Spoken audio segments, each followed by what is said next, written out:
You're listening to A Chapter a Day, a daily podcast.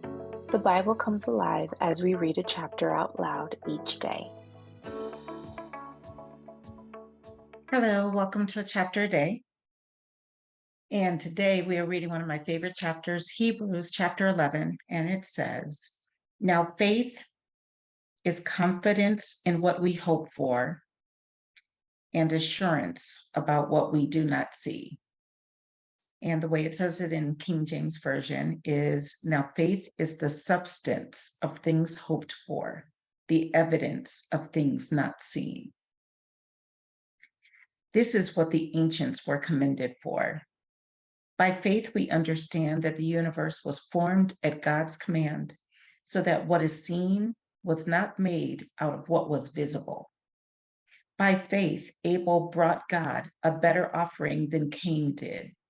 By faith, he was commended as righteous when God spoke well of his offerings. And by faith, Abel still speaks, even though he is dead. By faith, Enoch was taken from this life so that he did not experience death. He could not be found because God had taken him away.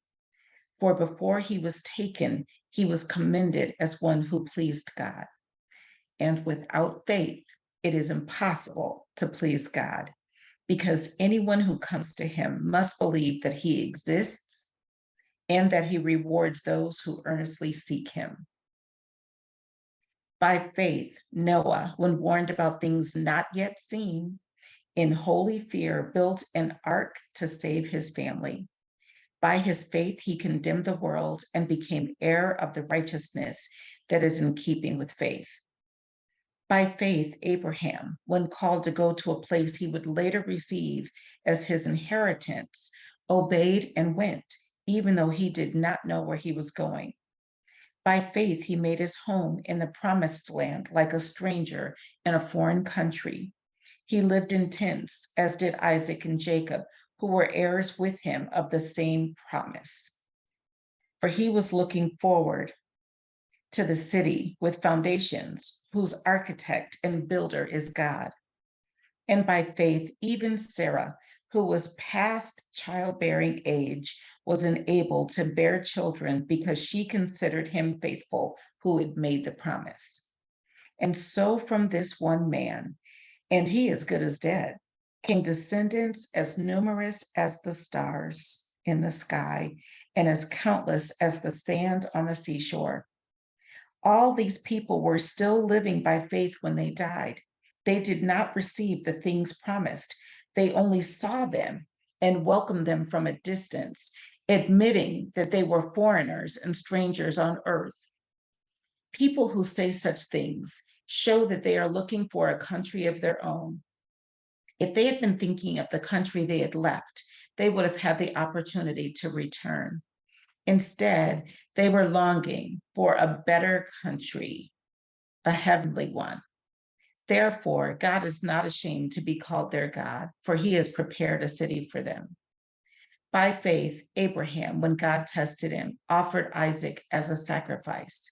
He who had embraced the promises was about to sacrifice his one and only son, even though God had said to him, "It is through Isaac that your offspring will be reckoned." Abraham reasoned that God could even raise the dead. And so, in a manner of speaking, he did receive Isaac back from death. By faith, Isaac blessed Jacob and Esau in regard to their future. By faith, Jacob, when he was dying, blessed each of Joseph's sons and worshiped as he leaned on the top of his staff. By faith, Joseph, when his end was near, spoke about the exodus of the Israelites from Egypt and gave instructions concerning the burial of his bones. By faith, Moses' parents hid him for 3 months after he was born because they saw he was no ordinary child, and they were not afraid of the king's edict. By faith, Moses, when he had grown up, refused to be known as the son of Pharaoh's daughter. He chose to be mistreated along with the people of God rather than to enjoy the fleeting pleasures of sin.